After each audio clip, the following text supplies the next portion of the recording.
이오니 주의 그 큰 이름 주의 그 큰 이름 선포합니다. 선포합니다. 이곳 어두운 세상에 이곳 어두운 세상에 빛으로 부르셨네. 빛으로 부르셨네.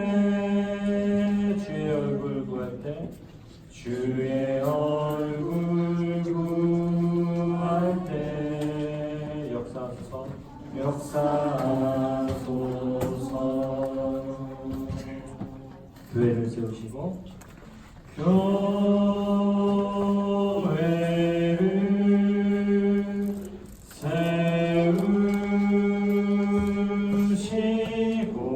세우시고 이 땅 고쳐주소서. 이 땅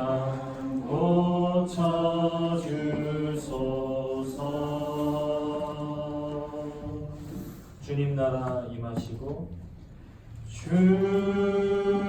주님 나라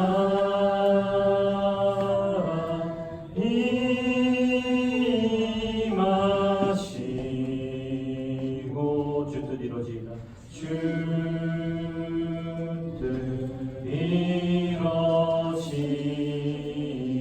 교회를 세우시고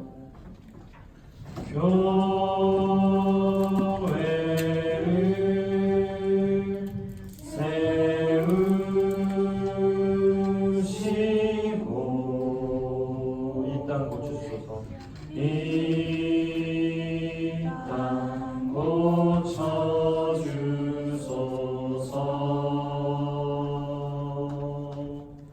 주님 나라 임하시고 주님 나라 임하시고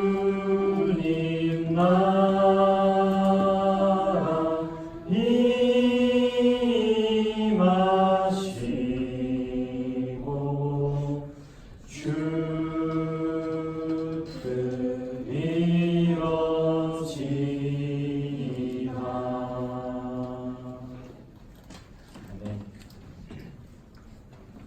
우리 지난 시간 마태복음 1장 잠깐 끝났는데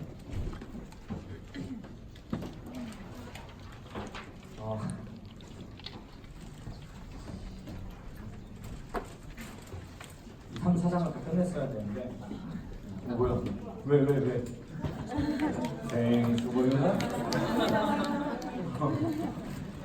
그래요? 까먹었잖아. 요즘 겁이 많아. 진짜 한단 말이야. 때린 줄 알고.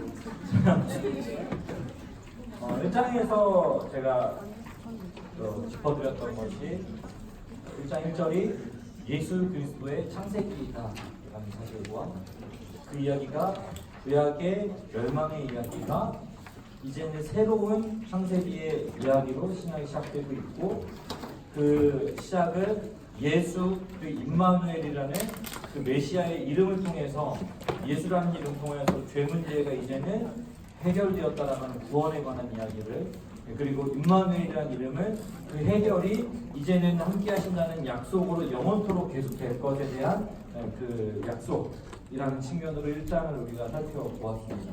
그렇게 이제 2장은 예수님 오신 얘기가 진행이 돼요. 우리가 잘 보는 이야기다가 3장에 가면 세례에 관한 이야기가 나오거든요. 이 세례를 통해서 우리가 다 많은 이야기 할 수 있겠지만 살펴볼 수 있는 게 뭐냐면요. 중요한 지점이 쭉 내려가서 3장 17절 3장 17절에 보면 뭐가 되어 있냐면은 이는 내 사랑하는 아들이요 내 기뻐하는 자라. 누가 하시는 말씀이죠? 하나님께서 누구에게? 예수님에게 주신 메시지예요. 이 말은 뭐냐면은 예수가 진짜 메시아다라고 하는 것을 공식적으로 선포하는 장면입니다. 그래서 많은 사람들이 그 자리에 세례 요한을 따라서 모였던 수많은 사람들이 이 음성을 같이 듣는 거죠. 근데 특별한 점이 있다면은 이 음성이 마가복음이나 누가복음에도 동일하게 등장한다는 거예요, 이 장면이. 그런데 차이가 있어요. 마가복음과 누가복음에서는 너는 내 사랑하는 자유라고 등장해요. 마태복음에서는 이는이라고 등장합니다. 좀 다르죠. 약간 다르죠. 같은 거를 인용해서 그 장면을 생각하면서 마태, 마가, 누가가 썼을 것인데 마태는 이는이라는 표현을 쓰고 마가, 누가는 너는이라는 표현을 쓴다는 거죠. 다시 말해서 마가와 누가복음에서 실제로 예수님을 향해서 그러니까 예수님에게 주신 말씀이에요. 정확하게. 그런데 이는이라는 표현을 통해서 우리가 깨달을 수 있는 건 뭐냐면 이것이 예수님에게 너가 내 아들이다 라는 선포가 아니라 공식적인 선언이 되는 거예요. 이거는. 그러면은 이 이야기를 듣는 게 예수님이 아니고 이 이야기를 듣는 것은 그 현장에 모였던 무리들이 되는 거고 특별히 마태복음을 읽고 있는 독자들에게 주신 메시지입니다. 먼저는 예수가 내 사랑하는 아들이요 기뻐하는 자라는 사실과 마태복음을 듣고 있는 독자들 지금 그 당시에 마태복음의 독자들이 예수를 믿음으로 인해서 겪어야 될 박해를 받고 있는 독자들이 오늘 바로 너희가 내 사랑하는 아들이요 내 기뻐하는 자다 라고 하는 하나님의 음성을 이 말씀을 통해서 듣고 있는 거죠. 따라서 오늘 그 이야기를 우리에게 하고 계시다는 거예요. 뭐라고? 너희는 내 사랑하는 아들이요 내 기뻐하는 자다. 그게 바로 오늘 우리에게 주신 메시지라는 사실입니다. 이 선언이 있고 바로 이어지는 장면이 뭐예요? 사상에 무슨 얘기 나오죠? 예수님 시험 받으러 광야에 끌려가시는 얘기가 나오죠. 40일 동안 광야에 계십니다. 그리고 40일 광야에 계시면서 이제 마지막 장면이 뭐죠? 좀 전에 얘기했던 시험 당하는 장면이에요. 자, 그래서 이제 사탄이 와가지고 예수님 시험합니다. 이제 세 가지 시험을 하잖아요. 첫 번째 어떻게 만들라 하죠? 돌을 떡으로 만들어요. 두 번째 성전 꼭대기에 세우고 뛰어내려라. 그러면 어떻게 한다? 하나님이 천사를 보내서 너 구해주지 않겠냐? 세 번째가 뭐죠? 나한테 경배해라. 여기서 살펴볼 수 있는 점이 뭐냐면요. 앞에 두 번은 네가 하나님의 아들이라는 사실을 증명해라 이렇게 도전하는 거예요. 그래서 앞에 두 번의 질문에는 이렇게 사탄이 이야기합니다. 네가 만일 하나님의 아들이거든. 네가 만약에 하나님의 아들이면 이 돌 떡으로 만들어봐. 네가 만약에 하나님의 아들이라면 여기서 뛰어내려봐. 세 번째는 이 얘기가 없어요. 하나님의 능력을 시험하는 게 하나님의 아들로서의 능력을 시험하지 않고 이제는 적극적으로 그에게 내가 진짜야라고 지금 얘기하고 있거든요. 내가 번제, 나한테 번제가 있어. 이 모습은 창세기의 3장의 유혹을 생각나게 합니다. 야, 하나님이 동산에 있는 모든 나무의 열매를 먹지 말라 하시더냐? 아니, 먹으면 죽을까 한데 아니야, 먹으면 안 죽어. 먹으면 하나님처럼 되는 거야. 앞에 두 번은 하나님의 능력에 관한 이야기, 그리고 세 번째 질문은 하나님, 네가 하나님이야 라는 도전. 오늘 예수님을 시험하는 장면도 하나님의 능력에 대한 두 번의 도전과 마지막 내가 하나님이야. 사탄이 네가 하나님 될 수 있어 이렇게 유혹하는 거죠. 모든 인생에게 다가오는 유혹은 그렇습니다. 먼저는 우리의 하나님에게 정말 능력이 있는지 시험해요. 우리가 믿고 있는 하나님. 그리고는 가르쳐줍니다. 그 하나님 진짜 아니에요. 이렇게 우리가 살면서 직면하는 모든 시험이 그렇습니다. 너 하나님 정말 능력이 있어? 근데 왜 이 고난의 문제 해결해 주지 않아? 네 하나님 정말 능력이 있어? 근데 왜 너 여전히 가난해? 네 하나님 정말 능력이 있어? 근데 왜 너는 이렇게 무능력해? 이렇게 물어요. 그리고 나서 거기에 답을 못 찾습니다. 그때 이렇게 얘기하는 거죠. 나만 믿고 따라와. 자, 돈 보고 달려보자. 자, 승진을 보고 달려보자. 이렇게 가는 거예요. 그게 우리 존재를 흔들어놓는 시험입니다. 예수님이 똑같이 이 시험을 가져왔습니다. 그런데 예수님의 대응 방식은 너무 다르죠. 예수님이 돌을 떡으로 만들어라 했을 때 야, 돌을 떡으로 만드는 게 무슨 의미인 줄 알아? 이렇게 설명하지 않아요. 예수님의 대응 방식은 늘 똑같습니다. 뭐라고? 말씀. 기록되었을 때 사람이 떡으로만 살 것이 아니요 하나님 위에서 나온 말씀으로 살 것이다. 기록되었을 때 주 너의 하나님을 시험하지 말라. 기록되었을 때 주 너의 하나님께 경배하고 다만 그를 섬기라. 뭡니까? 끊임없이 사탄은 하나님의 능력에 대한 의심을 현상을 통해서 증명하라고 해요. 그런데 예수님은 현상을 통해서 그것에 대한 답을 주지 않습니다. 뭘로요? 말씀을 통해서 그 기준을 던져요. 다시 말해서 이게 첫 번째 아담과 두 번째 아담의 차이예요. 첫 번째 아담의 유혹에서는 말씀으로 반응하지 않았어요. 말씀에 대한 불신이 있었죠.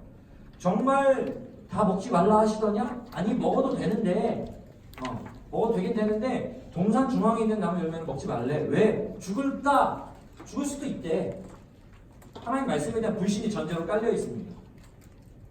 야 이거 먹으면 안 죽어. 아 그래? 이거 먹으면 어떻게 되는 줄 알아? 하나님처럼 되는 거야. 아 그런가? 보니까 기준이 바뀌어버리는 거죠. 말씀이 아예 사라져버렸어요. 이게 첫 번째 아담과 두 번째 아담인 예수님의 차이입니다. 예수님 그래서 어떻게 해요? 말씀, 하나님의 말씀이 기준이 되는 겁니다. 즉 다시 말해서 우리가 이 땅을 살아갈 때 하나님의 백성으로 그렇게 하나님의 나라를 누리는 자로 살아가려면 철저하게 말씀이 기준이 되어야 된다는 것입니다. 그러면은 여기서 아까 말씀드렸던 거 우리가 하나님과 가까워지려고 말씀을 읽는다라고 하는 것이 맞냐 틀리냐 했을 때 하나님과 가까워지려고 말씀 읽는 거 아니에요. 여러분은 하나님과 가깝습니다 이미. 그런데 왜 말씀을 읽죠? 말씀이 우리 삶의 기준이 되기 때문에 그래야 그걸 가지고 대응하면서 살아가지고 우리 삶의 이야기 말씀을 기준으로 풀어나가게 되는 거기 때문에 그렇습니다. 그렇기 때문에 어쩌면은 말씀을 더 많이 읽어야 되고 또 어떤 사람은 의무감 때문에 자꾸 말씀을 읽어줘 했을 때 의무감 때문에라도 읽어야 됩니다. 왜? 알아야 사니까. 군대에 가면 그런 멘트가 써있어요. 알아야 산다. 모르니까 죽는 거죠. 화생방 보면 알면은 대응할 수 있잖아요. 똑같습니다. 하나님 말씀이 우리 안에 기준이 있어야 살 수 있는 거예요. 근데 문제는 뭐냐면 우리가 말씀을 알긴 알되 너무 편협하게 알아요. 어떻게? 우리한테 써먹기 좋게 알아요. 그래서 골라잡기를 해요 말씀을. 그래서 요거는 아주 필요하니까. 그러니까 잘 보세요. 사탄도 똑같습니다. 사탄도 말씀을 가지고 우리를 유혹해요. 4장 6절 볼래요? 하나님의 아들이면 너 뛰어내려. 그리고 사탄이 이렇게 말합니다. 기록되었을 때 그가 너를 위하여 그의 사자들을 명하시리니 그들이 손으로 너를 받들어 발이 돌에 부딪히지 않게 하리로다. 누가 얘기하는 거예요 지금 이게? 예수님 말씀이에요? 아니에요. 사탄이 얘기하는 거예요. 사탄도 말씀을 인용하고 말씀을 써먹을 수 있더라는 거예요. 근데 이걸 이 장면은 사탄이 실제 사탄으로 이렇게 형상화되었지만 사실은 우리 내면에서 이런 일이 벌어진다는 거예요. 우리 내면에서 야 해봐. 하나님 너 도와줄 수 있잖아. 도박해봐. 이렇게 네 인생 걸고 그 미신이 하는 거죠. 복음은 그런 것이 아니죠. 복음은 뭐예요? 말씀을 가지고 말씀이 내 삶을 어떻게 이끌어가길 원하시는지 고민하고 그래서 뭐예요? 어제 얘기했던 거 주기도문 얘기하면서 하나님의 나라 그리고 하나님을 위하여 살아가기 위해서 그 말씀이 필요한 것이 내 삶이 얼마나 잘 되고 못 되고의 도구가 될 수는 없다는 것입니다. 내 삶이 얼마나 잘 되고 못 되고 이거 하는 순간 아까 말했던 세속주의의 유혹에 빠져드는 거죠. 그래서 어떤 무리에 들려고 그러고 어떤 정체성을 얻으려고 그러고 그러니까 예수 믿으면서 끊임없이 내 인생이 바뀌려면 로또가 돼야 돼 이런 소리 하는 거예요. 그래서 로또를 사가지고 기도하고 로또 하고 물론 될 수도 있겠지. 될 수도 있어요. 그게 복음의 가치는 아닙니다. 정확하게 얘기해요. 저도 간혹 유혹을 받습니다. 하나님, 제가 이거 제가 요 지출을 없앨 수 있다면은 이걸로 얼마나 많은 일을 할 수 있겠습니까? 근데 딱히 내가 뭐 방법이 없으니 로또라도 긁어야 되는 거 아니겠습니까? 이렇게 하나님이랑 대화를 할 때가 있어요. 그러면 하나님이 그래, 정원아, 그거구나. 그리고 네가 얼마나 많은 성교사님들을 도울 수 있겠니? 지금 어제도 제가 너무 사랑하는 또 선교사님이 또 터키로 지금 가셨거든요. 첫발을 내디디셨는데 그분 막 돕고 싶거든요. 뭘 도울 게 있어야 지금 돕지. 그러니까 내가 로또라도 해야죠. 일단 한 1억 정도 내가 헌금하면은 일단은 집도 좀 잘 그만하시고 성교를 할 수 있는 이렇게 되는 거죠. 근데 사실 그렇게 할 수도 있습니다만은 하나님의 선교의 방식, 하나님의 나라가 세워진 방식이 그렇지만은 않다는 거죠. 그 내면의 싸움이 있어요. 말씀을 인용하면서 하나님을 갖다 붙이면서. 아까 제자 훈련 인터뷰 얘기했지만 인터뷰 해보면 정말 다 얼마나 하나님에 관한 이야기를 잘하는지 몰라요. 또 얼마나 하나님에 대한 그 열정이 가득한지 몰라요. 근데 가만히 들여다보면 그렇게 해서 하나님은 뭐가 좋지? 물론 우리가 뭐 하나님이 얼마나 좋게 만들 수 있겠냐마는 하나님이 좋은 게 없어. 다 내가 좋은 거야. 그게 정말로 기독교의 정신인가? 라는 질문을 우리가 던져볼 필요가 있는 거죠. 결국은 우리 없이 예수님 말씀하신 것처럼 주 너의 하나님을 시험하지 말라라는 그 말씀 앞에서 과연 난 하나님의 시험 안 하고 있는가? 라는 질문을 들을 필요가 있습니다. 이런 이야기를 하고 싶었는데 또 더군다나 잘 살펴보면은 3장 마지막 절에서 하나님이 이는 내 사랑하는 아들이다 선언했어요. 많은 사람 앞에 선언했는데 그 다음 장면이 뭐예요? 만일 네가 하나님의 아들이거든. 우리는 주일날 맞아 난 하나님의 사람이야 이렇게 하나님 나라를 생각하면서 살아야 돼 하고 돌아서면 또는 월요일날 딱 출근하는 순간 네가 하나님의 아들이냐라고 세상이 우리에게 질문하는 거죠. 똑같습니다.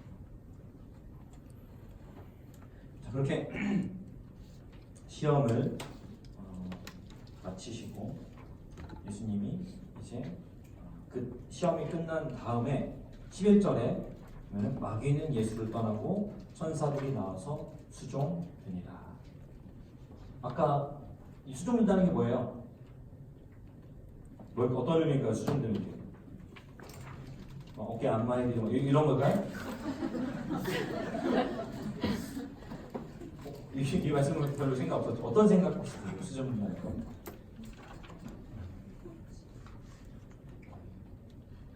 이게 뭐냐면요, 잔치가 벌어지는 잔치. 마귀는 떠나가고 시험을 이긴 자에게 하나님께서 상을 베푸시는 거죠. 그 천사들이 빵도 갖다 드리고 돌을 떡으로 만들어 갖다 줬을 수도 있죠. 빵도 갖다 드리고 그 40일간의 그 수고에 쉼을 또 얻게 뭐 안마도 해줄 수도 있고 그런 잔치가 벌어집니다.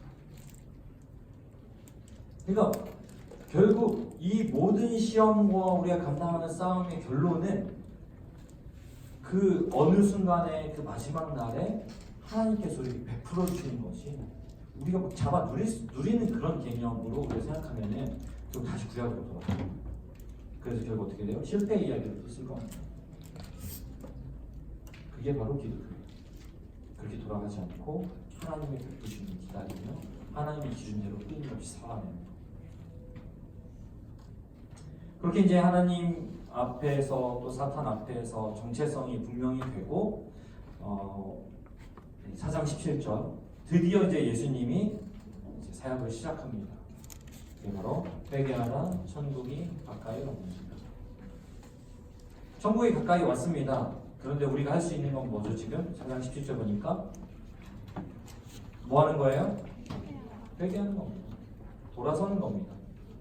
이게 바로 앞서 말씀드렸던 것처럼 말라기 4장 마지막 절 돌아오게 하리라 라는 말씀의 연결이죠. 회개, 돌아서는 거죠. 회개는 그동안의 습관과 그동안의 방식으로부터 돌아서는 것을 의미하는 거잖아요. 바로 말라기 말씀이 이어지는 겁니다. 예수님 선언이 이렇게 시작되는 거죠. 세례 요한도 똑같습니다. 3장에 보면 세례 요한도 회개하라 천국에 가까워 똑같이 말합니다. 그런 장면을 좀 볼 수 있고 그 다음에 예수님께서 제자들을 부르시는 장면인데 여기서 우리가 한번 또 생각해 볼 게 있는데 바로 제자가 누구인가라고 하는 거죠. 보면은 여기 제자를 2번 부르시는데 한 번은 베드로와 안드레를 부르는 장면, 한 번은 야고보와 요한을 부르는 장면인데 베드로에게는 어떻게 하죠? 나를 따라오라 사람 낚는 어부가 되게 하리라. 그러자 20절에 그들이 곧 어떻게 했어요? 그물을 버려두고 그들의 생계를 붙들고 있었던 그 수단을 내려놓고 주님을 따릅니다. 그 다음 야고보와 요한을 만났을 때 요한에게는 그냥 부르시니 하고 22절에 보니까 뭐라고 되어 있어요? 그들이 곧 배와 아버지를 버려두고 예수를 떠나니라. 이거 뭐냐면요, 아마도 베드로네는 정확히 모르겠는데 요한네는 부자였던 것 같아요. 배도 좀 있고. 그래서 소유, 이거는 그물은 생계의 수단이고 배는 소유죠. 아버지는 자기가 의지할 만한 무엇인가가 어떤 사람이 될 것이고, 다시 말해서 예수님께서 제자를 부르시는 장면은 뭘 버리냐도 중요하겠지만 그것이 중요한 것이 아니라 뭐예요? 앞에서 회개하라 천국이 가까웠느니라. 회개잖아요. 지금 그물을 버려두고 배와 아버지를 버려두고는 회개와 똑같습니다. 회개의 참 의미는 그럼 뭐예요? 순종과 희생에 담겨있다는 거예요. 회개는 그냥 맞아 내가 잘못 살았지 이게 회개가 아니라 순종과 희생을 담보로 한다는 거예요. 그렇기 때문에 회개하면은 포기해야 될 게 많아져요. 그동안 내가 누려왔던 삶의 어떤 방식들로부터 돌아서야 돼요.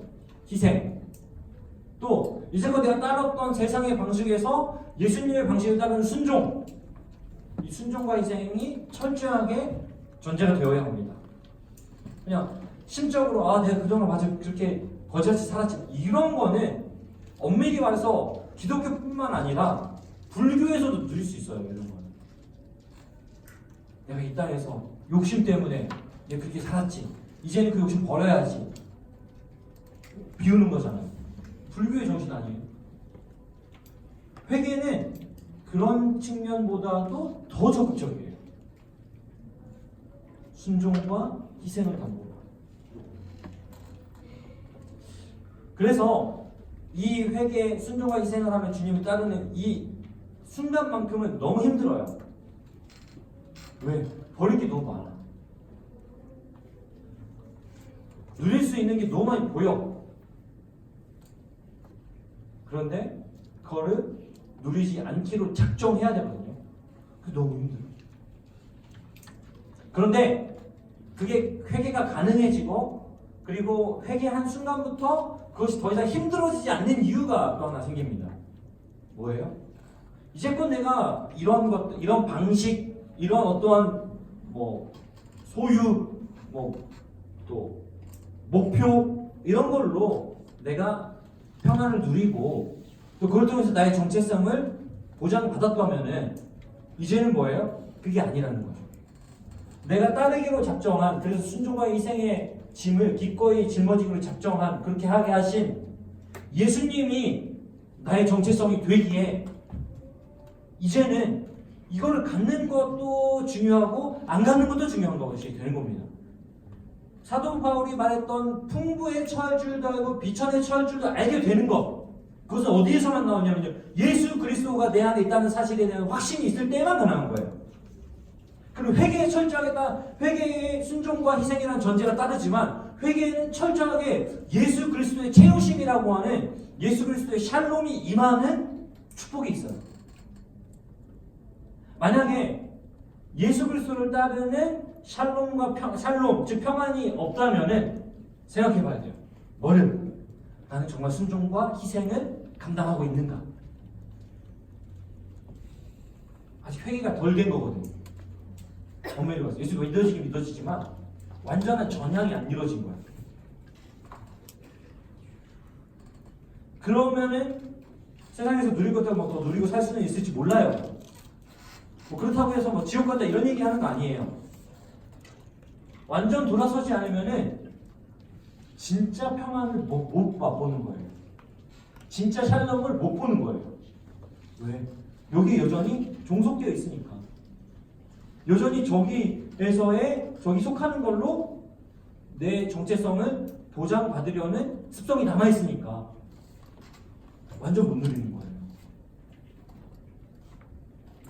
그게 바로 오늘 그물을 버리고 배와 아버지를 버리고 예수님을 따르는 장면과 연결됩니다. 그러니까 그냥 단지 소유를 버려라 뭐 생계 수단 버려라 그래가지고 뭐 이거 그렇게 읽으면 이거는요 다 우리 선교사 돼야 돼요. 목사해야 돼요, 여러분. 제자도는 그런 게 아닙니다. 제자도는 철저하게 그 예수의 방식대로 살아내면서 그 예수가 주는 참된 평안을 누리는 거예요. 그렇지 않으면 우리는 예수를 믿으면서도 끊임없이 무언가를 쌓아가려고 했을 겁니다. 무언가 쌓든지 아니면 자꾸 날 비우려고 한다든지. 그런데 문제는요, 둘 다 허무해요. 비참합니다. 예수 믿으면서 비참한 삶을 살고 있다면 그것 때문에. 그리고 나서 이제 예수님의 사역을 요약합니다. 어떻게 요약하냐면은 23절에 두루 다니사 회당에서 어떻게 하셨어요? 가르치시고 그리고 천국 복음을 전파하시고 백성 중에 모든 병과 모든 약한 것을 고치십니다. 네. 이게 이제 예수님의 아주 중요한 사역이에요. 그래서 마태복음 4장 23절 잘 기억해 두세요. 예수님의 사역을 한마디로 요약하면은 가르치시고 전파하시고 고치셨다. 이게 왜 여기 나오냐면은 예수님이 제자를 부르시고 지금 예수님이 무엇하는 분인지를 보여주는 거예요. 그럼 제자들은 이런 예수님의 모습을 본받아야 되겠죠. 예수님과 함께 한다는 것은 이런 걸 하는 걸 의미하겠죠. 가르치고 전파하고 고치는 것.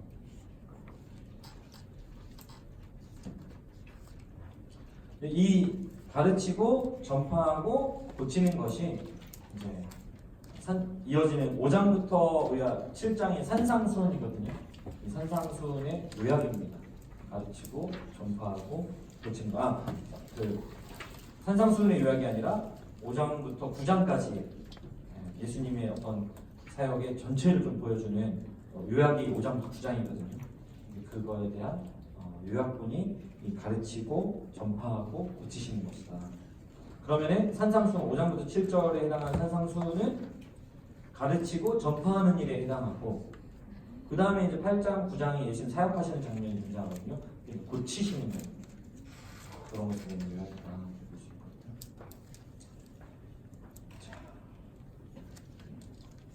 이제 이 마태복음에 있어서 가장 빛나는 보석이다라고 한다면은 그것이 바로 산상수훈입니다.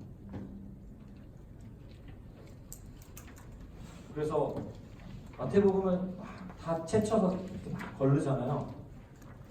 그러면 순수하게 남는 게 산상수훈이에요. 산상수훈 5장부터 7장. 왜요? 이거는 순수한 예수님의 가르침이기 때문에. 이걸 가르쳐서 저는 이렇게 이름 붙이고 싶어요. 천국 시민의 윤리. 뭐라고요?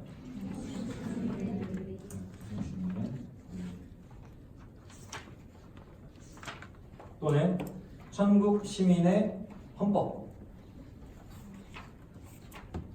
어제 말씀드렸던 것처럼 또 천국 시민의 대헌장. 천국 시민이 뭐냐면 이렇게 시작합니다. 이게 왜 그런 기능을 갖냐면요. 제목이 뭐예요? 산상수훈이잖아요. 이게 무슨 말이에요? 산 위에서 가르침을 주시는 것이죠. 네. 그래서 이거를 산상수훈, 산상보훈, 산상설교 이런 이름 붙이는데 이게 왜 그런 헌법 대헌장 이런 걸로 제가 자꾸 얘기를 하냐면은 요 장면을 볼 때 떠오르는 게 하나 있습니다. 그게 뭐냐면은 구약의 모세입니다. 모세와 이스라엘 백성들이 광야에 있다가 하나님께서 모세를 산으로 부르십니다. 그래서 거기서 뭘 주시죠? 십계명을 주십니다. 그것도 직접. 그리고 그것을 들고 이제 모세가 내려가게 되죠. 그 하나님이신 예수님이 산 위에 사람들을 모으십니다. 그리고 그들에게 하나님의 말씀을 전하십니다. 그런 측면에서 뭐예요?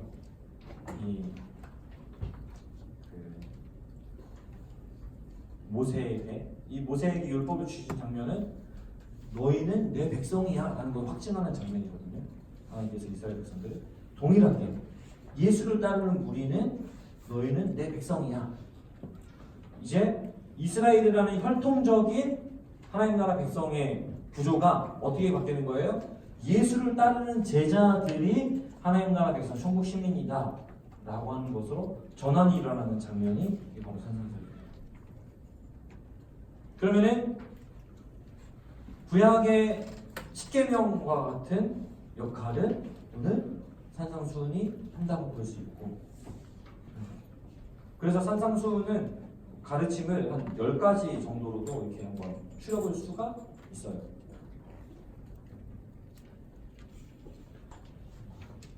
알 필요는 없는데 그냥 읽어만 드릴게요. 그 이제 10가지 내용이 뭐냐면 팔복에 관한 거, 천국 시민으로서의 답이 다니고, 그다음에 소금과 빛에 대한 가르침, 그래서 우리가 살아가는 삶에 미치는 효과에 관해서, 또 참된 의로움이 무엇인가, 그래서 하나님의 율법에 대한 더 깊은 의미를 우리에게 가르쳐 주시고, 위선이 없는 실천에 관한 이야기를, 구제, 기도, 금식의 동기에 관한 이야기를 하고, 또 그리스도의 관심사가 무엇인가, 그래서 하나님 나라의 최우선을 두는 것으로, 심판에 대한 경고를 하면서 이웃들을 함부로 판단하는 것이 얼마나 위험한지를 또 얘기하시고, 기도에 대한 초대, 그래서 기도하는 목과 특권을 가르쳐 주시고, 두 길 가운데 좁은 길을 택하라는 것도 가르쳐 주시고, 나무와 열매에 관한 얘기하면서 열매로 너희를 알게 될 것이다 라는 선언, 그리고 하나님께 순종하는 그 순종의 행동의 중요성, 이런 것들을 언급하실 때 이게 십계명처럼 딱 떨어지지 않는 거라서 제가 여러분에게 적으라고 안 한 거예요. 그냥 알아만 주세요. 어쨌든 그 산상수훈은 그러한 기능을 갖는다, 그런 위치를 갖는다고 보시면 좋습니다. 그래서 저는 이 산상수훈을 보면서 어디에 좀 집중했냐면요, 7장 24절부터 27절이에요. 5장부터 시작하지만 7장 24절부터 27절 같이 한번 읽어볼까요? 7장 24절부터 27절 시작. 그러므로 누구든지 나의 이 말을 듣고 행하는 자는 그 집을 반석 위에 지은 지혜로운 사람 같으리니, 비가 내리고 창수가 나고 바람이 불어 그 집에 부딪히되 무너지지 아니하나니, 이는 주추를 반석 위에 놓은 까닭이요 나의 이 말을 듣고 행하지 아니하는 자는 그 집을 모래 위에 지은 어리석은 사람 같으리니, 비가 내리고 창수가 나고 바람이 불어 그 집에 부딪힘에 무너져 그 무너짐이 심하니라. 아멘. 산상수훈의 결론은 그거예요. 너희 지혜로운 사람 될래? 아니면 어리석은 사람 될래? 이 이야기입니다. 십계명 주신 것도 똑같잖아요. 이 율법에 순종하면 자손만대 복을 받을 것이고 내 백성이 될 것이며, 이 율법에 불순종하면은 3, 4대 만에 너희는 멸망하게 될 것이다. 똑같습니다. 이 말을 듣고 지혜롭게 행하는 자, 즉 순종하는 자는 그 집을 반석 위의 집을 지은 자 같을 것이요 영원할 것이요, 그렇지 않은 어리석은 자는, 이 말을 듣고 순종하지 아니하는 자는 모래 위에 집을 지어 그 집이 무너짐을 당하는 자와 같다라는 이야기를 하십니다. 결국 우리 산상수훈을 보시면서 끊임없이 생각해야 될 것은, 과연 나는 주님의 말씀에 순종하여 지혜로운 사람으로 살 것인가, 불순종하여 어리석은 사람으로 살 것인가? 라는 질문을 하게 되는 것입니다. 그래서 우리에게 참 무서운 메시지 7장 20절 시작. 이러므로 열매로 아니라 나더러 주여 주여 하는 자마다 다 천국에 들어갈 수 없다. 열매를 보면 알 거야.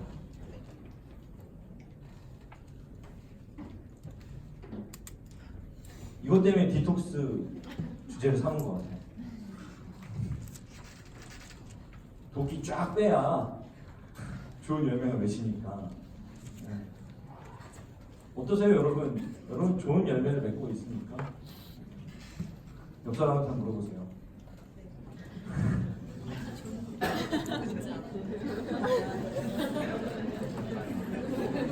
정말 좋은 열매 맺고 있어요?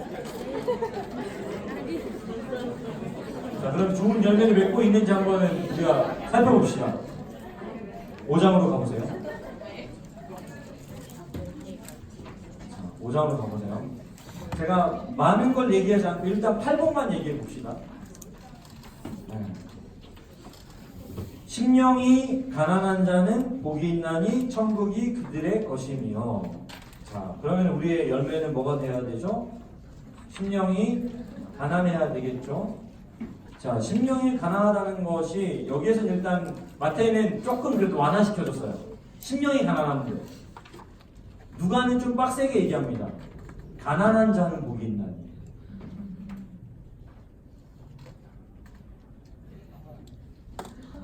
일단 여기 있는 사람들은 대체로 가난은 아닌 것 같아요. 생긴 걸 보니까 가난하진 않아요. 그래서 좀 불안한데 실제로 가난한 자는 복이 있나니 심령이 가난한 자는 복이 있나니 할 때는 경제적 빈곤의 상태를 의미하기도 합니다.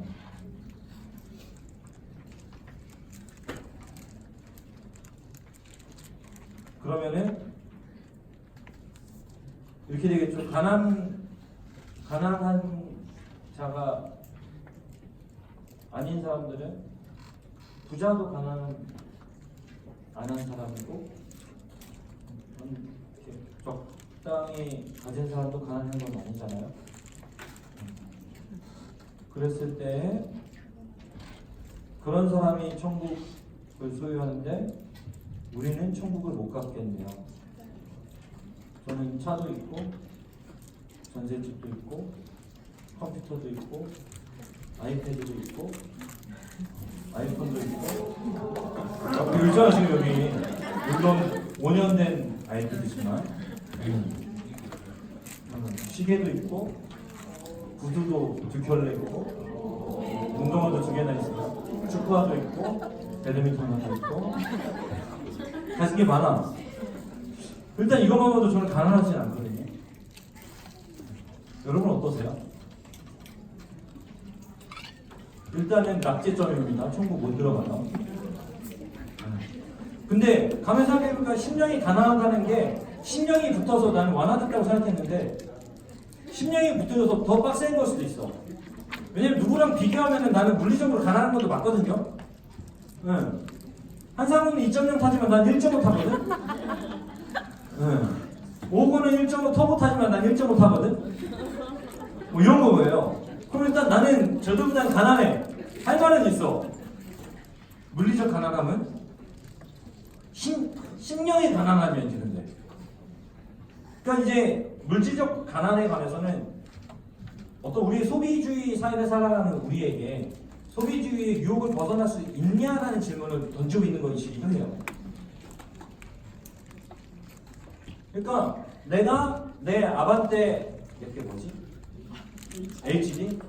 아반떼 HD를 타면서 나는 아반떼 HD를 명품이라고 생각하면서 타잖아요.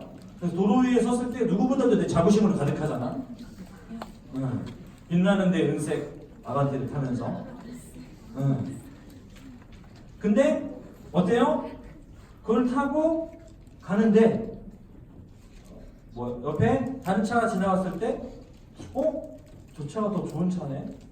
나도 열심히 살아서 하나님 열심히 믿어서 저런 차 타야겠다. 이건 뭐예요? 소비주의 유혹에 빠지는 겁니다. 요런 얘기를 하고 있는 거예요. 일단 물리적 가난함에 대해서는. 그럼 심령의 가난함은 무엇인가? 가만히 생각해 보니까 이게 더 빡세요. 심령의 가난함은요, 이 물리적 가난함은 생의 조건이 결부되어져 있거든요. 그래서 내가 어떤 조건을 가지면은 어느 조건 상태에 있으면은 적당이라는 지점을 어떻게든 찾아볼 수가 있어요. 심령의 가난함은 찾을 수가 없어. 생의 조건과 관계없이 나의 약함과 자금을 인식하고 나는 절대적인 죄인이다. 나는 은총이라는 걸 받아 누릴 수 없는 그런 인생이다라고 하는 전제가 깔려 있어야 돼요. 그 전제 위에 내게 주신 삶의 모든 것이 은총이다. 하나님의. 그럼 심령의 가난함은 뭐냐면은 아침에 딱 눈을 떴어. 눈을 뜨는 순간 새하늘을 주신 하나님께 감사. 그리고 눈을 깜빡여볼 때 눈이 깜빡여지네. 내가 숨을 쉬고 있다니. 와. 하고 딱 일어서는 순간 일어나셨어. 씻으러 갈 수 있네. 문을 나서서 해가 나를 비추네. 해가 어떻게 안 없어지고. 이게 바로 뭐예요? 나의 연약함과 나의 자격을 온전히 인식한 채로 삶의 모든 것을 은총으로 받으며 살아가는 삶이에요. 감사가 넘치는구나. 역시 하나님이야. 저런 사람이 심령이 가난한 자예요. 천국이 너의 것이다. 그러면서 뭐예요? 주신 은총을 가지고 그래서 가지고 있는 자신의 모든 가능성, 그 모든 가능성으로 하나님의 뜻을 수행하는 거예요. 숨 쉬는 것도 우리의 가능성이잖아요. 호흡을 통해서 하나님의 뜻을 실현하는 거예요. 이게 심령이 가난한 거예요. 근데 우리는 끊임없이 자꾸 무언가 얻고 챙기고 달성하기 위해서 몸부림을 치죠. 그래서 어떤 믿음의 선배가 이런 질문을 좀 하면 우리가 살아야 된다고 얘기하더라고요. 뭐냐면요. 나는 매일 이걸 고민해야 돼요. 나는 나의 능력과 소유를 가지고 약하고 소외된 자, 가난한 자들을 위해서 오늘 무엇을 했는가? 매일 이 질문을 해야 되는 거예요. 나는 나의 능력과 소유를 가지고 내게 주신 능력과 소유, 즉 은총을 가지고 약하고 소외된 자, 가난한 자들을 위해서 무엇을 했는가? 자, 오늘 우리가 벌써 반나절이 지났습니다, 여러분. 여러분 반나절이 지나는 동안 여러분에게 주신 아까 막 신났던데 그 은총의 요소들을 가지고 약한 자, 소외된 자, 가난한 자들을 위해서 무엇을 했습니까?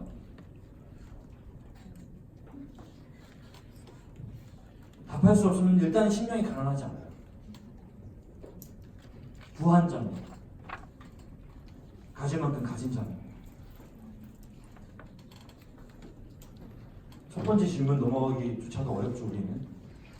이게 우리 현실이에요. 두 번째, 애통하는 자. 애통이라고 하는 것은요, 자신이 겪는 비극, 불의, 죽음 이런 걸로 인해서 자기의 그런 비극, 죽음, 불의에 대해서 애통을 해요. 그러면서 동시에 타인에 대해서도 똑같은 애도와 연민을 갖는 상태가 애통하는 거예요. 그래서 그런 거예요.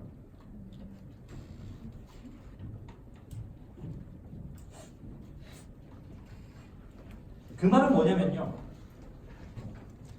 하나님 앞에서 자기의 삶을 돌아보면서 그 삶의 그 연약함이 주는 그 현실로 인해서 슬퍼할 수 있는 사람. 그래서 자신의 연약함을 알고 이웃의 아픔에 함께 아파하고 그 이웃의 어려움을 해결하기 위해서 마음을 쏟는 사람. 그게 애통하는 사람. 근데 우리는 어떻죠? 옆에 누군가가 어떤 질병의 문제가 됐든지 뭐 어떤 생계의 문제가 됐든지 아파해요. 아파할 때 아이고 안 됐다 하면서 기도도 해주고 또 위로도 해주려 하지만 그게 그 쏟는 마음이 그 사람이 쏟는 그 마음이 나의 것으로 되어야 할 때 우리는 그때 피로함을 느끼게 됩니다. 소그룹에서 그래요. 누군가가 굉장히 어려운 삶의 문제를 나누었을 때 그 사람과 동일하게 아파하는 게 애통하는 자예요. 물론 동일하게 아파하는 게 어떤 우리 인생의 한계 때문에 똑같이 공감을 못할 수는 있지만 그게 다가왔을 때 회피하려고 하는 경향이 우리 안에 있다는 거예요. 이건 좀 부담스러운데. 그러다 보니 소그룹이 피상적이 되죠. 즉 다시 말해서 우리는 교회 안에서조차 애통하는 자로 살기 어렵다는 겁니다. 한편으로 감사한 것은 마태복음은 마태가 세상 사람들에게 쓰는 메시지가 아니라 교회 안에 있는 자들, 공동체 안에 있는 자들에게 주는 거예요. 동일하게 마태의 교회도 동일하게 우리와 비슷한 상황들을 겪고 있었다는 것은 한편으로 안도가 되긴 합니다. 많은 그렇게 애통하는 자들이 하나님의 위로를 받는다는 거예요. 그럼 우리는 하나님의 위로를 받을 자격이 없는 겁니다. 하나님의 위로라는 것이 힘들 때 아유 힘줘 이런 정도가 아니라 하나님의 위로는 영원한 죽음에 빠져야 할 우리의 그 절망의 상태로부터의 위로예요. 구원. 두 번째 질문도 넘어가기 어렵습니다. 세 번째, 온유한 자.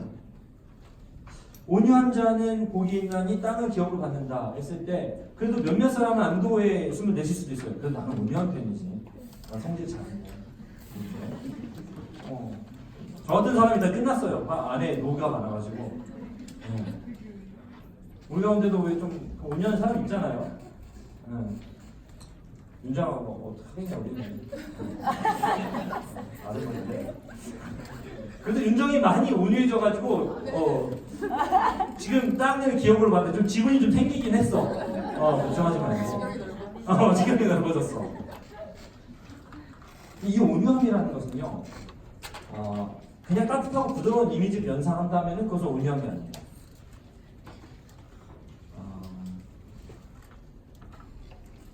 자칫 그런 사람은 약간 줏대 없는 사람일 수도 있거든요.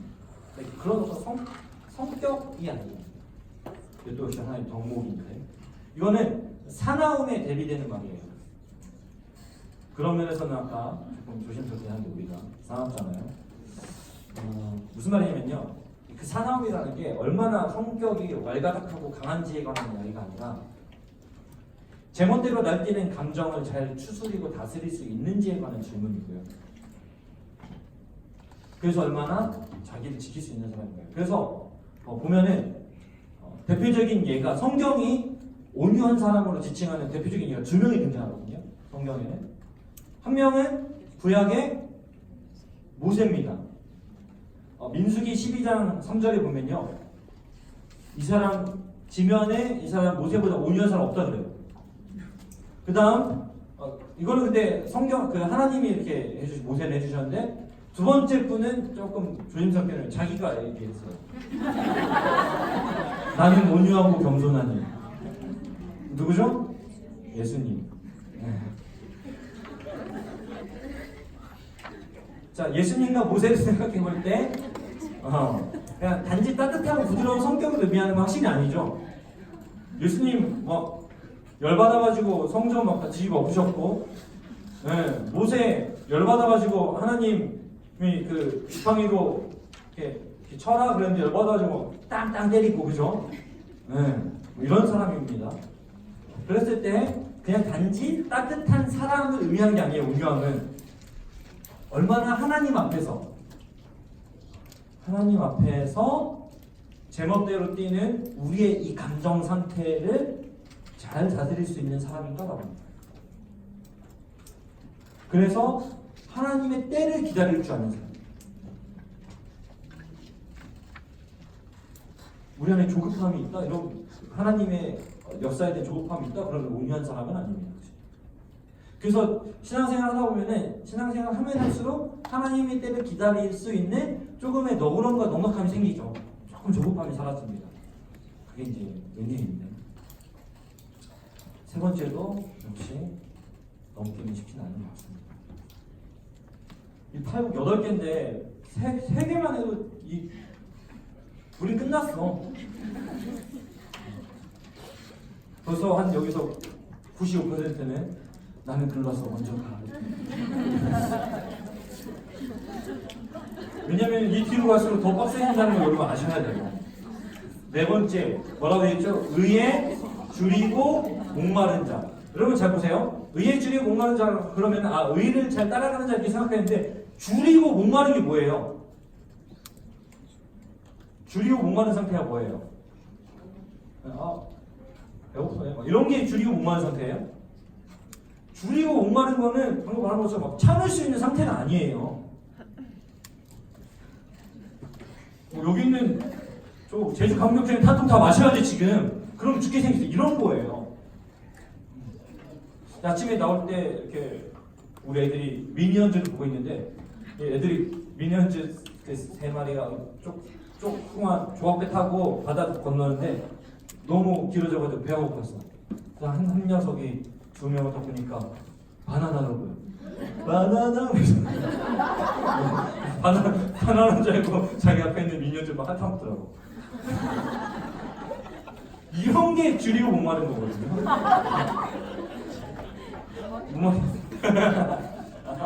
먹방러가 있긴 한데 그 참을 수 있는 상태가 아니라는 거예요. 그러니까 그 하나님의 의가 이 땅에 이루어지지 않음으로 인하여서 어쩔 줄 몰라. 그게 의의 줄이고 목마른 거예요. 그 의가 이루어졌으면 하는 바람에서 막 뒤세게 반응하는 그런 게 아니라 펑펑 눈물 흘릴 수밖에 없는 그런 상태. 그게 바로 의의 줄이고 목마른 거예요. 하나님의 의가 이루어져야 될 것 같아. 그 의에 대해 의가 조금이라도 이루어졌으면 하는 그 간절. 근데 우리는 하나님의 의는 별로 관심 없죠. 하나님의 의보다 내 의에 관심이 있습니다. 내가 무엇을 누리니까, 내가 무엇을 얻을 수 있는가, 내가 어떻게 평안을 누릴 수 있는가. 그건 하나님의 의가 아닙니다. 팔복은 너무 무섭게 우리를 몰아갑니다. 그 다음 긍휼히 여기는 자. 이건 어떤 개념이냐면요. 타인이 그러니까 내가 누군가 나한테 이렇게 해줬으면 좋겠어. 지금 내가 뭐 필요한데 이걸 좀 채워줬으면 좋겠어. 그래서 내가 다른 사람을 채워주는 거야. 그 마음.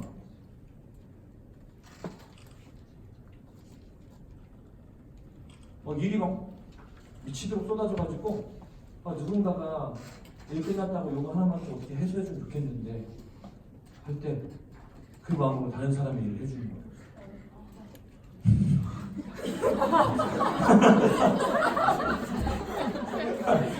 그렇다고 그렇게 소리치면서 째려보면은 아니 내가 얘기한 게 아니고 성경의 얘기잖아요.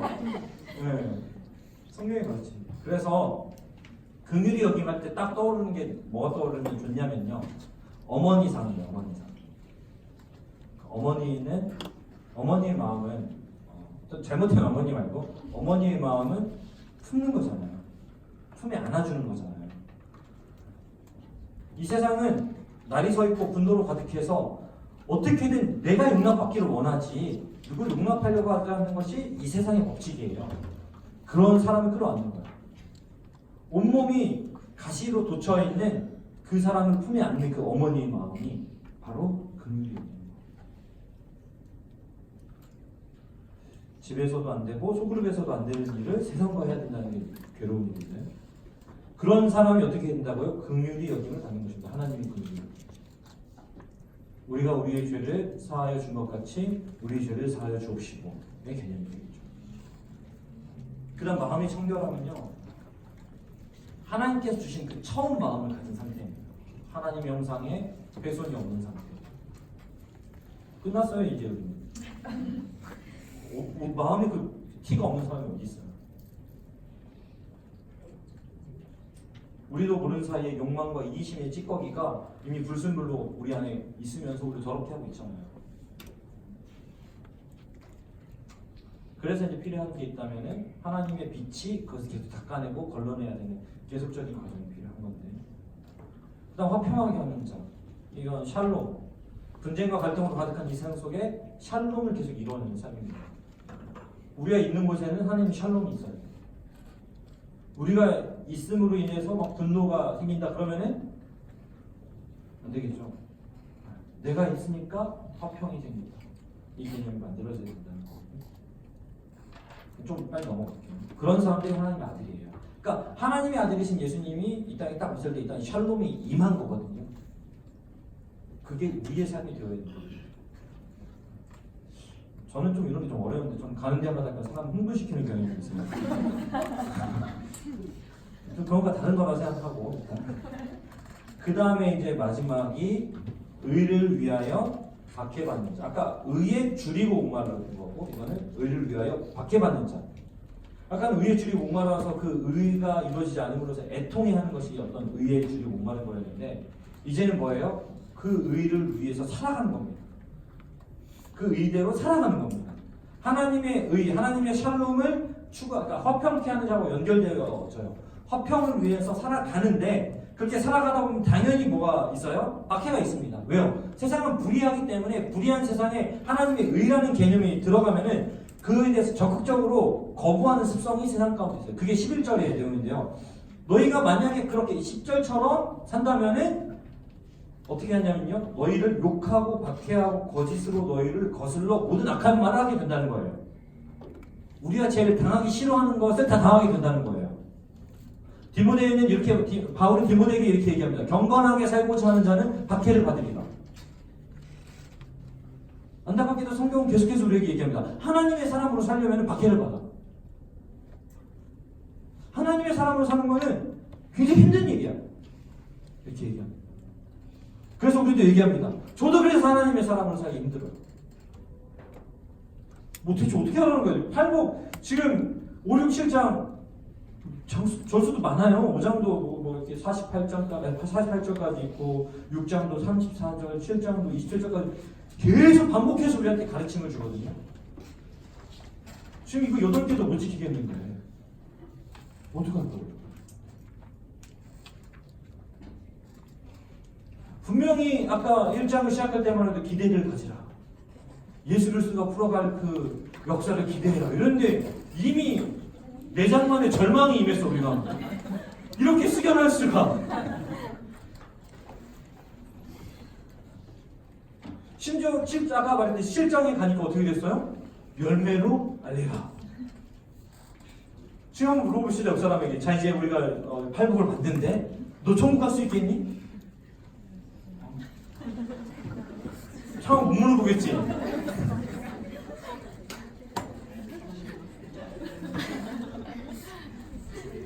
근데 여러분 우리는 예수님의 가르침이 이렇게 굉장히 실천적이고 그리고 한편으로 굉장히 빡센데 교회 다니면서 믿음 좋다 할 때 여러분 뭐라고 어떤 걸 믿음 좋다 그래요? 심령이 가난한 자를 믿음 좋다라고 하십니까?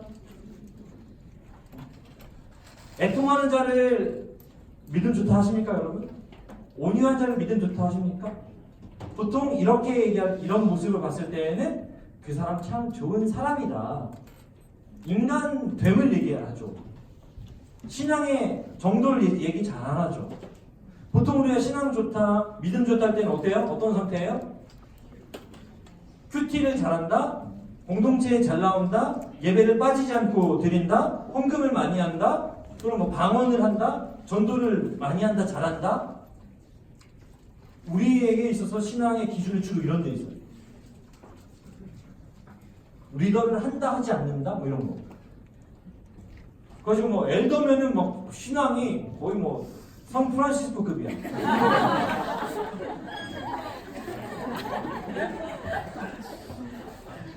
그거는 그거는 기독교가 아니에요. 그거는 카톨릭이나 아니면은 그 불교 있잖아요. 해탈 그런 건 아니면 도교나 뭐 이런 쪽이에요. 확실히 기독교는 아닙니다. 근데 우리는 자꾸 그걸 추구해요. 아까 재정련 인터뷰 얘기했지만 재정련 인터뷰 와서 왜 그거 얘기해?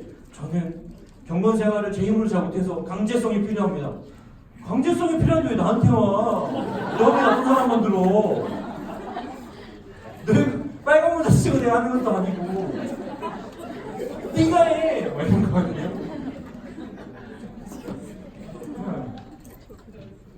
그거는 그것도 필요 없다가 아니라 그것도 중요하다는 거예요. 그래서 제가 이렇게 얘기했어요. 야, 큐티 안 하면 죄 짓니? 큐티 많이 하면 죄 안 짓니? 이런 얘기예요. 솔직히 이렇게 앉아있는 사람들 정도면은 죄를 짓는 것보다 죄를 안 짓는 게 좀 더 쉽거든요. 우리 정도는. 물론 반복적으로 짓는 자그마한 죄가 있긴 할 거예요. 근데 안 짓는 게 훨씬 쉬워요, 여러분은.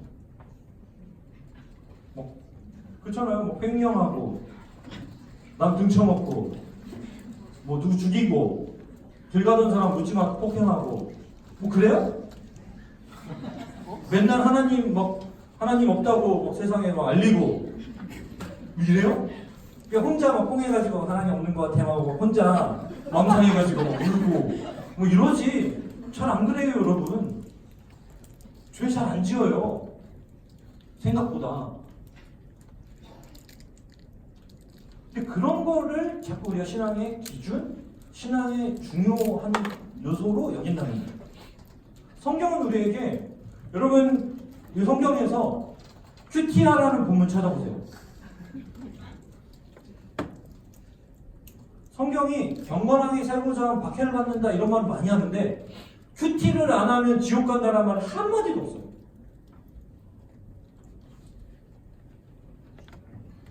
물론 큐티 열심히 해야죠. 저는 15살 때부터 큐티 했거든요. 큐티 인생 22년인데 그러다 보니까 큐티 책도 만들고 막 이랬었는데 너무 중요한 일이에요. 큐티를 하는 건 아까 말했듯이 뭐 때문에 그렇게 하나님의 사랑으로 살려니까 기준이 필요해서 큐티를 하는 거예요.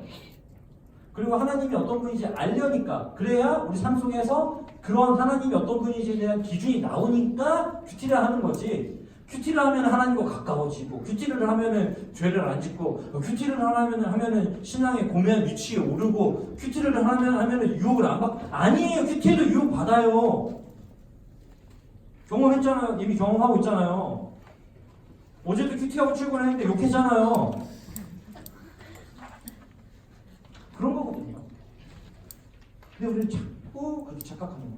그렇다면 우리는 계속 생각해야 되는 거예요. 뭐예요? 우리가 천국 시민으로서 무엇을 추구해야 되는가? 산상수훈이 여러분에게 굉장히 빡시게 이거 안 하면 천국이 너희 것이 아니야 라는 느낌을 주지만 사실은 그걸 가르쳐 주는 것은 아닙니다. 그 얘기 조금 뒤에 다시 하기로 하고 그런데 이런 얘기를 하는 건 뭐예요? 우리가 천국 시민이 추구해야 할 것이 무엇인지를 정확히 가르쳐 주는 거예요. 심령이 가난해야 하고 애통하는 마음, 온유한 마음, 의에 줄이고 옥마는 마음, 긍휼히 여기는 마음, 마음이 청결한 것, 화평하게 하는 것, 의를 위하여 박해받는 것, 그리고 그 핍박 속에서 12절처럼 기뻐하고 즐거워하는 것, 13절처럼 소금과 빛으로 살아내서 영향력을 보이는 것, 그리고 17절 이하에서 말하는 것처럼 바른 복음의 원리를, 율법의 원리를 가지고 살아가는 것. 그래서 뭐예요? 작은 것 하나라도 어떻게든 지키며 살아가는 삶의 노력들, 또 그 이후 이어지는 계속되는 덕목들을 지키며 살아가는 것, 이 모든 것. 그래서 43절에 우리가 잘 알고 있는 것처럼 내 이웃을 사랑하라라고 하는 것, 그리고 가장 이 산상수훈에서 우리에게 명확하게 던져주는 메시지 5장 48절 그러므로 하늘에 계신 너희 아버지 운전하신 것 같이 너희도 운전하라. 이게 레위기에 내가 거룩하니 너희도 거룩하라 하고 똑같은 말씀이에요. 이렇게 우리에게 분명한 길을 제시해 주십니다. 그런데 이거를 지키지 않으면 지옥가를 얘기해주기 위해서 지금 산상수훈을 던지는 것이 아니에요. 잘 생각해보세요. 아까 제가 대헌장, 헌법이라고 얘기했죠. 헌장과 헌법은 누구한테 주는 거예요? 이 백성이 될 사람들에게 주는 거예요? 백성들에게 주는 거예요? 시민에게 주는 거예요? 시민권을 딸 사람에게 주는 거예요? 시민에게. 그럼 산상수훈의 메시지는 이거를 지켜야 천국 시민이 된다. 천국 시민의 자격 요건이 아니라 헌법이고 대헌장, 즉 이 말을 받는 사람들은, 따라서 이 말을 듣고 마음에 떨림이 있는 사람들이라면은 천국 시민이다. 이걸 완성해야 된다는 의미도 있지만 천국 시민 가운데는 가난한 자도 있고 애통한 자도 있고 마음이 청결한 자도 있고 그런 상태에 있는 자들도 있다는 것도 의미해요. 왜 그러냐? 그 산상수훈에 이렇게 팔복으로 지켜야 돼. 7장 마지막에 열매로 알 거야. 그러니까 지혜롭게 순종해. 이 두 가지의 기둥 사이를 딱 찍고 있는 게 뭐냐면은 주기도문이에요. 주기도문의 선언이 뭐죠? 너희는 이렇게 기도하라. 하늘에 계신 우리 아버지요. 이게 뭐예요? 우리 아버지.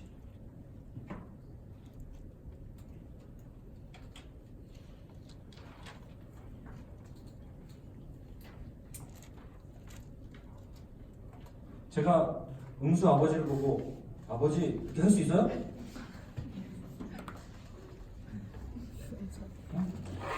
제가 현이 아버지 보고 아버지 할 수 있어요?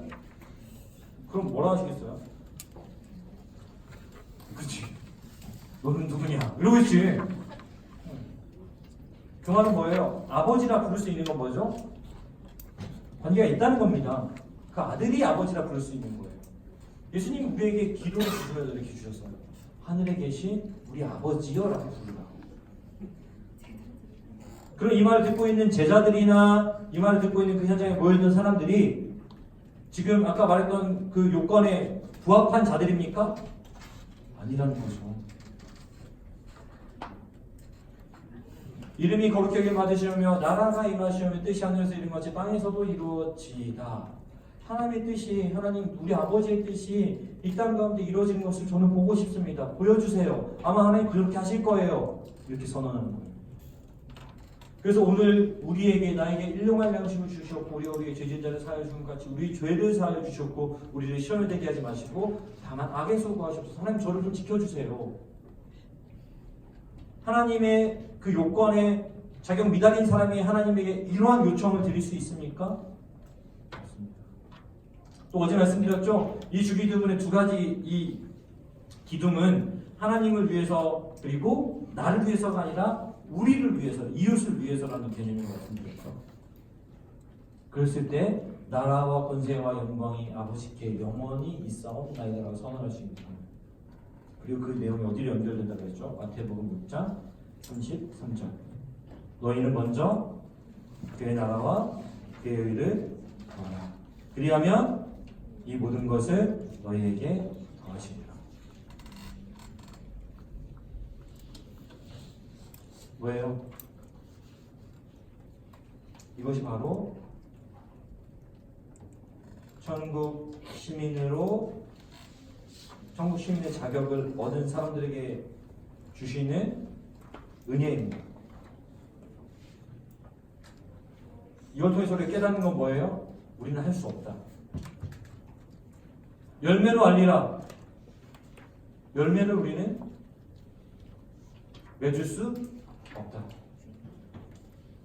그래서 하늘에 계신 우리 아버지가 열매를 맺도록 도우실 것이다. 하나님을 사랑하기 위해서 하나님을 사랑하는 열매를 맺게 하실 것이다. 이웃을 사랑하는 열매를 맺게 하실 것이다. 그렇게 열매를 맺는 하나님의 영광, 하나님의 나라, 하나님을 위해서 살아가는 우리에게 이 모든 것을 더하시리라. 오늘의 염려는 내일 염려는 내일 할 것이요 한날의 괴로움은 그날로 족하나 그제서야 우리 삶 속에서 취하고 싶었던 약간 그런 덕목들 있잖아요. 뭐 막 어디 들어가고 어떤 정체성을 가지고 그런 것이 우리한테 선물로 다가오는 겁니다. 천국 시민의 삶에 걸맞는 어떤 도구와 수단으로서. 그때 뭐가 필요한 거예요? 직업이 필요하고, 그때 차가 필요하고, 그때 집이 필요하고, 그때 이런 것들이 다 필요한 거예요. 우리는 자꾸 이렇게 얘기합니다. 이거 주면은 내가 할 수 있어요. 하나님도 이렇게 얘기하십니다. 그럼 너도 이거 달성해봐봐. 이렇게 살아봐. 내가 해줄게. 마음이 가난하게 살아봐. 줄게. 그거 안 된다니까요. 그래서 이 천국 시민의 헌장 윤리를 가지지 않은 사람과 가진 사람은 삶이 완전 달라요. 가지지 않은 사람은 천국 시민은 아니니까 세속 시민으로서 어떻게든 자기가 그 세속 시민이 누리는 평안의 요소를 찾기 위해서 그걸 위해서 몸부림치겠죠. 그게 돈일 수 있어요. 돈을 위해서 몸부림치겠죠. 돈을 좀 가지면 평안이 올 거라 생각하고 가졌습니다. 그럼 평안이 오나요? 평안이 올 수도 있고 안 올 수도 있어요. 평안이 안 오면은 더 많이 가지려고 하기 때문에 평안이 안 오는 거예요. 평안이 오면은 끝날까요? 아니죠. 돈을 가졌으니까 또 갖고 싶은 또 요소가 생겨요. 또 평안을 찾고자 하는. 그럼 그걸 가진 평안이 올까요? 그렇지 않아요. 거기에서도 또 더 많이 갖고 싶거나 아니면 이걸 가졌기 때문에 또 다른 걸 갖고 싶은 요소들이 계속 생겨납니다. 인생 주구장창 그거 쫓다가 죽는 거예요.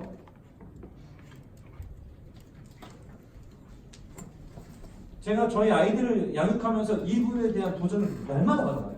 날마다. 제 삶에서도 그걸 내가 경험하지만 우리 아이들을 가르치면서 야, 너 그렇게 해가지고 친구 없어져 이런 얘기 해요. 제가 너 그렇게 해가지고 너 나중에 원하는 거 이런 얘기를 하게 되는 거예요. 이거 뭐예요? 성경의 원리예요? 이건 성경의 원리가 아니에요. 지금 저는 제 아이들에게 이렇게 가르치는 거예요. 야, 그 돌을 떡으로 만들어봐. 그럼 너 친구들 많아져. 너 뛰어내려고 지금 친구들 많아져. 너 요즘 괜찮아. 이걸 가르치는 거예요. 또 이렇게 가르칠 때도 있어요. 야, 너 그렇게 하면 하나님이 너 사랑하겠냐? 이렇게 가르칠 때도 있을 수도 있어요. 제가. 그건 뭐예요? 야, 10년 가난해? 너? 안 가난하지? 너 지옥 가? 뭐 이런 얘기를 하는 거예요. 이게 그 주기도문의 요소, 그 하나님의 은총과 은혜의 요소를 가지지 않은 사람들이 이렇게 사는 거예요. 제가 순간순간 제 모습 속에서 그런 걸 발견합니다. 그래서 바로바로 수정해요. 우리 아이들이. 다시.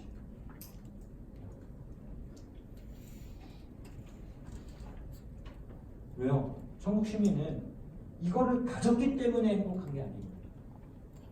천국 시민은 오늘 하루 내가 하나님의 사람이기 때문에 하나님이 나를 천국 시민 삼아 주셨기 때문에 내가 살아가는 삶의 의미가 생기는 거예요. 그럼 그 자리에 뭐가요? 그 자리에 이 요소들이 저는 선물이라고 표현하기도 하지만 그 요소들이 도구들로 우리 줍니다.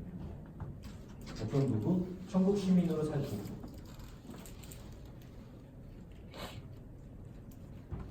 그러니까 우리 애들은 학교 가면서 신나야 돼.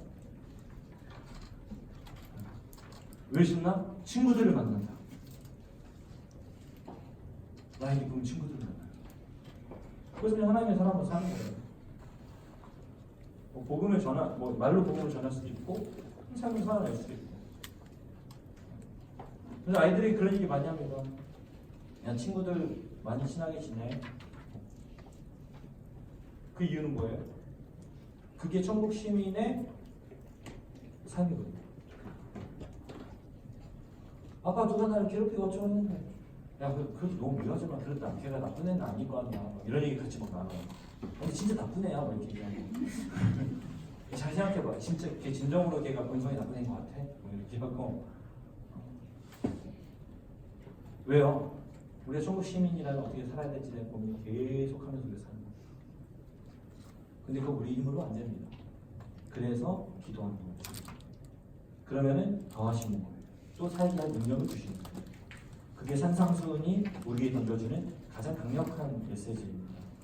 지혜로운 자는 그래서 순종하는데 그 순종이 이거를 이루어내었을 때 우리에게 천국이 주어진다라는 개념이 아니라 천국을 가진 우리가 그것들을 우리의 기준과 길로 여기며 살아가야 된다라고 던지는, 다시 말해서 예수님께서 세워가는 나라는 이런 거야.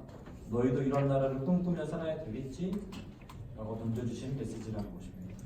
오늘 우리는 산상수훈과 팔복, 주기도문 이런 메시지를 보면서 꿈꿔야 돼요. 맞아, 우리 주님이 세워가시는 나라.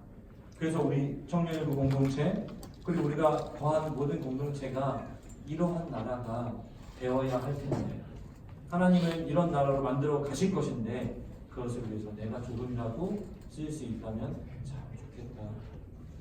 그것이 오늘 우리의 기도인 것입니다. 그것을 기대하면서 우리가 살 수 있기를 주님의 이름으로 축복합니다. 자, 여기까지 두 번째 강의를 마치고 또 이번